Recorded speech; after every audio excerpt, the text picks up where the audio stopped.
Hello, welcome to my first video here in my new room. I feel like I'm changing rooms all the time.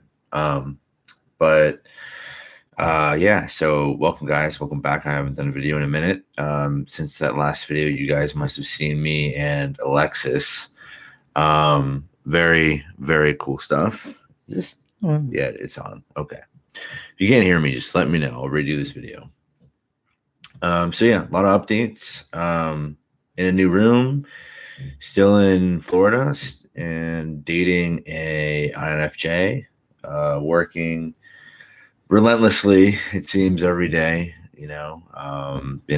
Bringing life together as an ENFP is fun and exciting. So not racist though. Oh shoot. What just happened? Uh-oh. I can't see anything. Is it still rolling? I don't know. It's still rolling. I just had some kind of update happen. And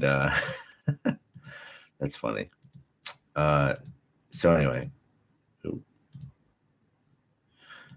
All right. But yeah, so anyway, my computer just kind of funked out on me. But I wanted to give an update on myself and what's going on, and this soon-to-be relationship that I'm finding myself in with my beautiful and amazingly intelligent, gorgeous INFJ. I met her on online dating. It was her first time going online on the apps because she works in the medical field and has very long hours, so she doesn't have time also, just like me. So that's how we met. And so it was really exciting. We hit it off right away. It was just really a really romantic, kind of like right from a storybook kind of thing. Our first date, we slow danced, and we just, our first date really, it just entailed, like, once we knew like the traction was there, we just somehow gravitated towards the future and our beliefs and how they're different. And I had her kind of look through like Enneagram. She already knew she was an INFJ, which is really cool. She doesn't really know that much about typology, but yeah, so she knew she was an INFJ, and she typed as type 6 in Enneagram, which is interesting. And I wanted to talk about the coupling that we have together. It's really interesting, being a 6 and me a 3. Part of me really likes that she is she's more conservative and more grounding than I am, in a way that she's more I guess realistic. She's more she bases more of her decision makings off of society and what she's known to be true and what she's grown up with, mostly about what she's grown up with. She does have a religious background, and I do not. I do, but not practicing. So there's a lot of like differentiation between our upbringing and what we're attracted to in one another. Just aside from us being very, being very empathetic, being very emotional, we have these cute things that we do. We're always just kind of talking about, life and making jokes and spending a lot of time together. We share the same love language, so that always helps. So that's pretty cool. I would say that this is probably like, she's probably the one. No, but she's probably she's really I mean, I've always loved dating INFJs, but I think the one I'm dating now is pretty awesome. I'm gonna have her on my channel more often, as she's available and as I'm available, and we're not both really tired. So when we're not exhausted, we'll make videos. And if there are any questions that came in, if there's anybody watching right now that wants to ask me questions about it, but I've done videos on INFJs before. I kind of wanted to touch up a little bit on how Enneagram kind of ties in. She's, from what she's told me, she's attracted to how I'm very self-reliant. you know, and she she appreciates how I don't need to lean on anybody. Whereas she is kind of primarily basing her security, right, being a six. She's um, prioritizing her security with her family, with her parents, with her job. You know, she wants to kind of play by the rules. She wants to be in good faith with everybody that matters to her. You know, she doesn't want anything to happen. She doesn't want to be an enemy of anybody that she's in good faith with. Whereas me, you know, and she doesn't like rocking the boat. She's very agreeable. She's very really down to do anything. So she's not really she's direct, but she's not confrontational. She'll speak her mind.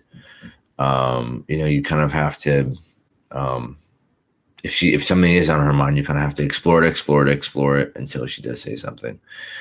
But you know, there's so much about. I'm not going to go linearly here because there's just a lot to cover, and I'm also me.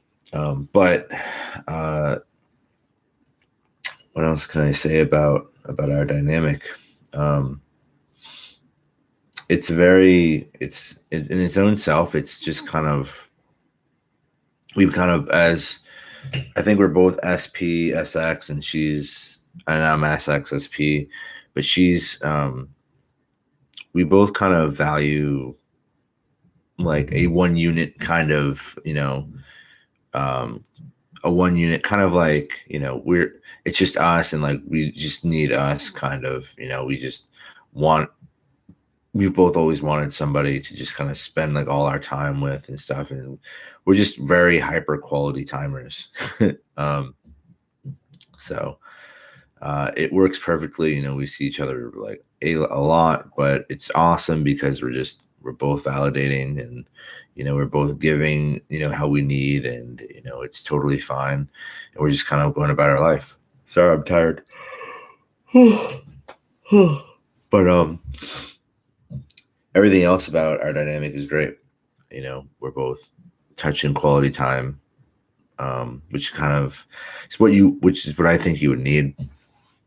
I would say, if you're somebody watching this video and you're trying to kind of gather something from it in terms of like the types and the compatibility, I would say it took me a really long time to get to where I am now to be ready for somebody like her, my INFJ, and I think vice versa.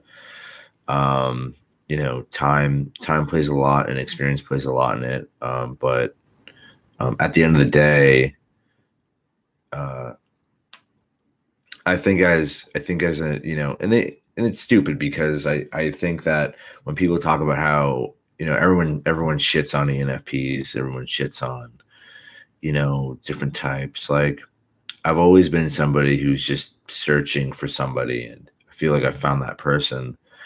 And it's overwhelming all the time because all I want to do is move forward. And so if you're an ENFP looking for advice with anybody you're pursuing, remember that overwhelming feeling could kill a lot of things, and the best way to channel that overwhelming feeling is to express that, share that in a way that the other person knows, like, you know, I'm very overwhelmed right now. This share with people how you work, share it with that person, why and how you're overwhelmed, you know, because I feel like the secret to how people will understand ENFPs is just allowing people to know your struggles. You know, ENFPs, I feel like, can be very secretive about the struggles we've faced. And so a lot of people don't understand why we do the things that we do, why we express, why we're overjoyed, why the little things are just mean everything, and why we do the little things, why we're so whatever how we are, right? And you know, I find myself expressing to my INFJ all the time, I feel like, and for every time I say something, and I just in hindsight I go, oh, maybe she won't fully understand why I said that, or I have this position on something. Then I end up explaining some kind of frustration I've had, and it's kind of everything that she needs to understand me, because I feel like we have a tendency to just kind of go off the cusp and kind of forget to bring people into understanding first into what we're even talking about. So we probably look like crazy people in the corner just talking about nonsense, but we're really talking about something that's been triggered somehow from something in the past, right? It's still really new, guys. I mean, today is actually our 1 month, and that's why I'm making this video, kind of just because I wanted to make the video. Listened to some Gary Vee this morning, and I felt inspired, and I want to make videos more often and cover there's so many videos that I want to make, but yeah. So going back to her being a type 6 and Enneagram, being, with me being a 3, we have like, it's interesting orientation. So like in her stress, she goes to a 3, and in my health, I go to her, the 6. So it's interesting because I kind of like bring out, I think I challenge her methodologies of kind of staying quiet and, agreeable and stuff. And I think that she is attracted to, I guess, how I guess I do inspire her in some way, in some ways, self-sufficiency and stuff and whatever. But it's interesting to see how I affect her, how I've been affecting her, how I continue to affect her.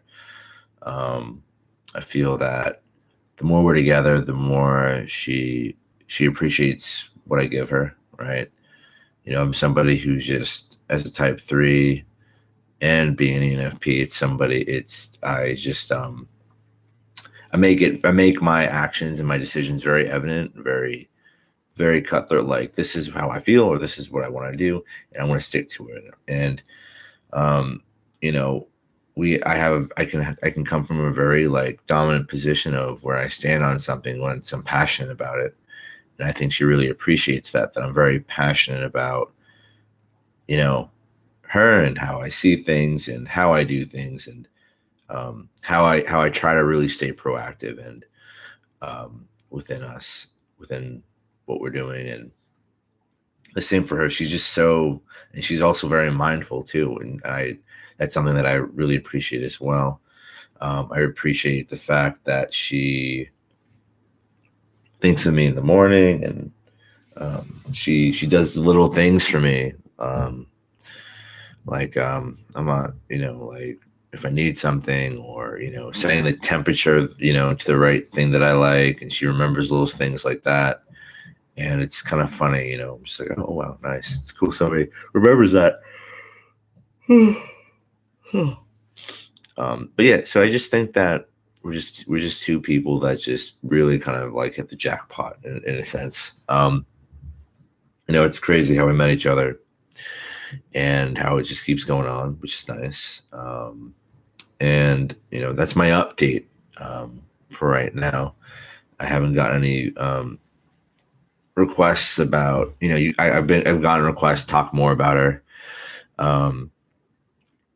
So I'll have her on more. But if you guys have any questions about Alexis and how we're doing, I'm always down to make a quick video about it. I would say that the biggest things right now, that the stage that me and her are in right now, we are talking about, future, obviously, making this work despite some differences, because differences are good, right? Because we have a lot of similarities, but we have a lot of differences in, I wouldn't say beliefs, but yes, that beliefs as well. but I mean, it's nothing I don't disagree with. They're just different. And so, we'll see how that unfolds. And I'll go into maybe another video about what I think about and how to approach certain situations, and when it comes to beliefs, when it comes to opting in for somebody, long term and short term, double downing on your decisions with people, and how that affects you as a person, and affects the other person, it affects the success rate of whatever you're doing, right? Having grounding in your decision making. I'm definitely going to talk about that in my next video, because she brought up a really good point, and I wanted to talk about it. I went on this whole rant yesterday, and I'm like, more people need to see it that way. So I want to talk about it. But anyway, guys, this has been a long video already. So if you have any questions, comments, concerns, please comment down below. Any of those things, subscribe, please. And if you want to reach out for me for any reason, I would love to do some coaching still. So if you want to reach out to me and say, I want to work with you, great, cool. I'll find the time, and I'll see you next video. Thank you for watching this one.